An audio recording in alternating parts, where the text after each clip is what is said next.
थेट जर आपण म्हणालात तर हे जे या ठिकाणी आयुक्त आलेले आहेत त्यांचे नाव घ्यायची मला इच्छा नाही आहे, परंतु हे जर शासनाने पाठवलेले असतील तर ही जबाबदारी माननीय मुख्यमंत्र्यांची असं मला म्हणावं लागेल. दुसरी गोष्ट अशी आहे की या ठिकाणी माननीय आयुक्तांनी आपले अधिकार काय आहेत, या अधिकाराचा आपण दुरुपयोग करतो का, या गोष्टीचा पुनर्विचार करण्याची गरज आहे. सभागृहाने या ठिकाणी जर निर्णय घेतला असेल त्या सभागृहाला डावलून या शहरामध्ये कायदा आणि सुव्यवस्था निर्माण होईल अशा प्रकारचं कृत्य करणं हे लोकशाहीच्या हिताचं आहे का, हे मला या ठिकाणी आज प्रामुख्याने मांडावंसं वाटतंय. आणि त्यामुळे या ठिकाणी ही जी मीटरवर कारवाई आहे असं मी मानत नाही. मीटरवर कारवाई म्हणजे काय, या ठिकाणी तुमच्याकडे यंत्रणा नाही आहे. कुठल्या कमर्शियल हबमध्ये, कुठल्या इमारतीमध्ये, कुठल्या मॉलमध्ये, कुठल्या हॉटेलमध्ये त्या ठिकाणी मीटर बायपास झालेला आहे का.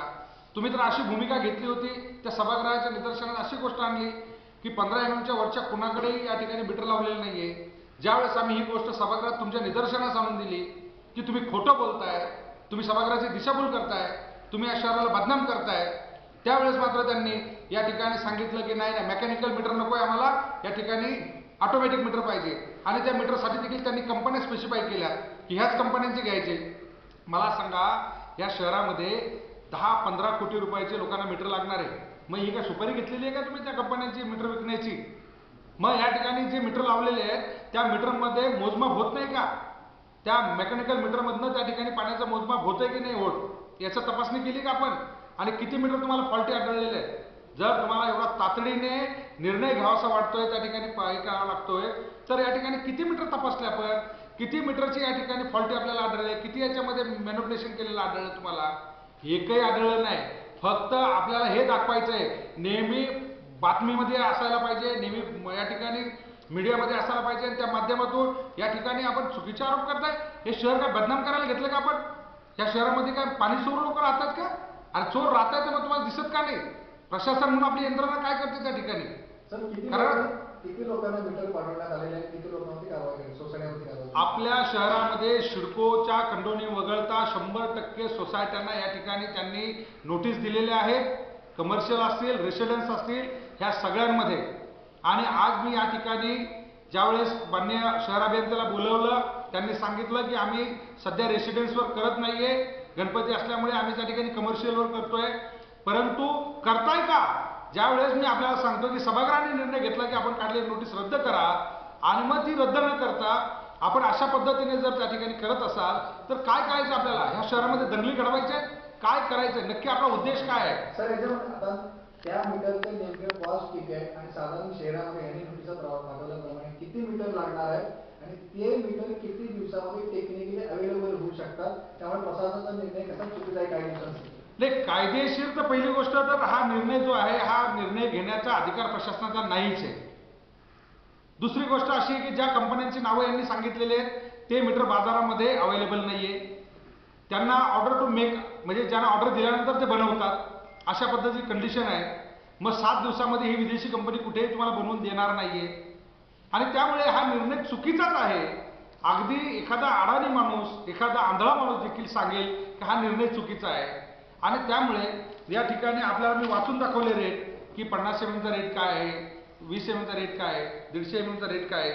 हे सगळे जे रेट आहेत, हे रेट या ठिकाणी सगळ्या सोसायटी आहेत त्या, आणि त्या सोसायट्यांची त्या ठिकाणी जनरल बॉडी घेतल्याशिवाय 50,000ला त्या ठिकाणी मंजुरी मिळणार नाहीये. आणि एखाद्या सोसायटीने जर 10 दिवसापूर्वी मीटर बदलला असेल आणि आज तुम्ही सांगत असाल की हा मीटर लावा, तर तुम्हाला कोणी अडवलं होतं हे मीटर लावण्यापासून? सर, महापौरांची भूमिका नेमकी ऑटोमॅटिक मीटरला विरोध आहे का प्रशासनाने सबोरीने घ्यावं?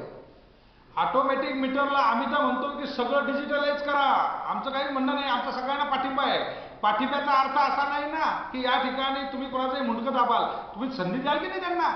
अरे तुम्हाला पाहिजे ते त्या ठिकाणी, तुम्हाला त्या ठिकाणी लेझरने रिडिंग घ्यायचं आहे, त्यांना नाही ना. ते पाणी चोरतायत का?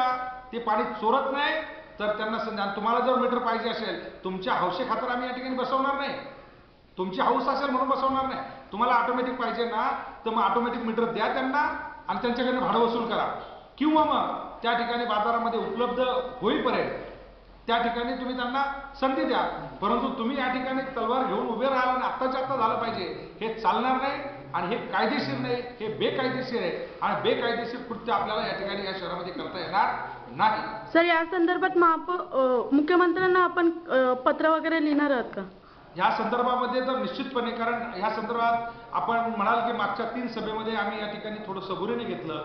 आम्ही या ठिकाणी लोकशाहीच्या दायऱ्यामध्ये, कारण आम्हाला वाटत होतं की त्या ठिकाणी माननीय आयुक्त जे आहेत ते सोलापूरला कलेक्टर होते. आता कलेक्टर साहेब इकडे आले की थोडी हवा जायला वेळ लागतो त्या डोक्यातली, आणि त्यामुळे इकडची जी हवा आहे ती त्यांना मानवायला थोडा वेळ लागेल. हे थोडा हँगओव्हर चेंजओव्हर होईपर्यंत थोडं आम्ही वाट पाहिली, परंतु त्यांच्यामध्ये कुठल्याही प्रकारचा बदल होताना दिसत नाही. लोकशाही त्यांनाच कळत नाही. लोकशाहीतला या ठिकाणी आपला अधिकार आणि या लोकशाहीचा ह्या लोकप्रतिनिधी अधिकार हा त्यांना कळत नाही. आणि मग याच्यामध्ये वारेमाप असे कुठलेही निर्णय त्या ठिकाणी घ्यायचे किंवा त्या ठिकाणी लोकांना वेठीस धरायचं, ही जी भावना आहे, ही भावना या ठिकाणी वाढीस लागली आहे आणि त्याच्यामुळे लोकशाही धोक्यात येण्याची आपल्याला निश्चितपणे शंका आहे. आणि म्हणून ही जी गोष्ट आहे ही माननीय मुख्यमंत्री महोदयांच्या निदर्शनास आपण आणून देणार आहोत पत्रामध्ये. सर, शेवटी निर्णय काय आहे? कारण अजूनपर्यंत लोकांना त्रास सहन करावा लागतोय. शेवटी निर्णय हाच आहे, लोकांनी आपापल्या जागेवर त्या ठिकाणी ठाम राहावं. आपला मीटर कुठल्याही प्रकारे काढायला देऊ नये. या ठिकाणी त्यांनी फोर्सफुली करण्याचा जरी प्रयत्न केला तरी या ठिकाणी लोकांनी त्या गोष्टीला विरोध करावा.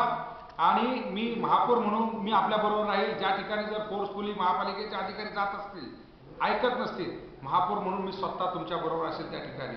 परंतु कुठल्याही परिस्थितीमध्ये ह्या सणासुदीच्या काळामध्ये अशा प्रकारे कोणाची जोडणी खंडित होण्यासाठी या ठिकाणी महापालिका आयुक्ताला या ठिकाणी आम्ही परवानगी देत नाही. सणासुदीचा तुम्ही उल्लेख केला, त्याच्यानंतर काय?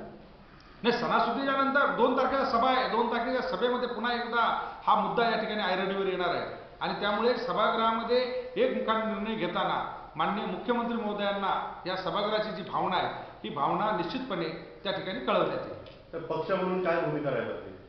मी आपल्याला सांगितलं की महापालिका सभागृहाने जो निर्णय घेतला होता त्या निर्णयाची अंमलबजावणी होताना दिसत नाही.